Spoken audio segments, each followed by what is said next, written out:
Pour la première fois dans l'histoire des États-Unis d'Amérique, la photo d'identité judiciaire, souvent appelée mugshot, d'un ancien président, a été dévoilée ce jeudi 24 août.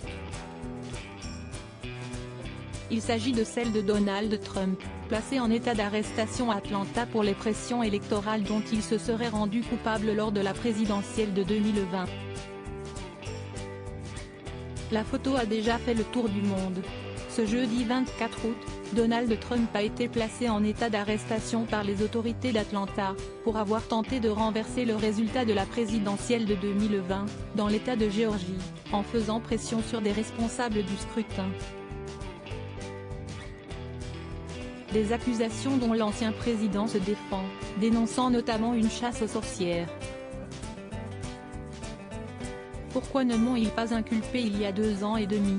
Parce que voulais le faire en plein milieu de ma campagne politique, avait-il écrit sur son réseau social Truth Social. Donald Trump multiplie les casseroles avec la justice américaine, lui qui a également été inculpé au pénal pour avoir acheté le silence d'une actrice porno avec qui il aurait eu une relation sexuelle grâce à de l'argent public.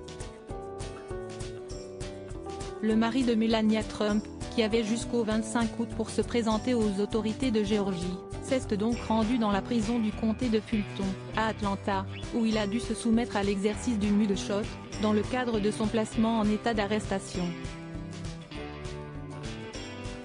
Il a eu 2 semaines pour s'entraîner pour ce mugshot. C'est la première fois dans l'histoire des États-Unis d'Amérique que le mugshot d'un ancien président est diffusé. De quoi affoler les internautes, qui ont réagi en masse à cette photo sur laquelle Donald Trump regarde l'objectif, les sourcils froncés. Le serveur du Starbucks qui me voit ne pas mettre de pourboire, pouvait-on notamment lire, quand d'autres se sont amusés de photomontages avec Dragon Ball Z ou Barack Obama. Après son arrestation, Donald Trump a réagi sur Newsmax, fidèle à lui-même. Expérience horrible. Je suis arrivé, ils m'ont très bien traité, mais voilà où on en est. J'ai été photographié, je n'avais jamais entendu le mot mugshot avant.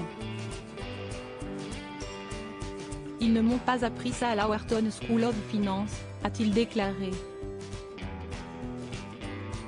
Donald Trump a pu quitter les lieux, moyennant une caution de $200 000.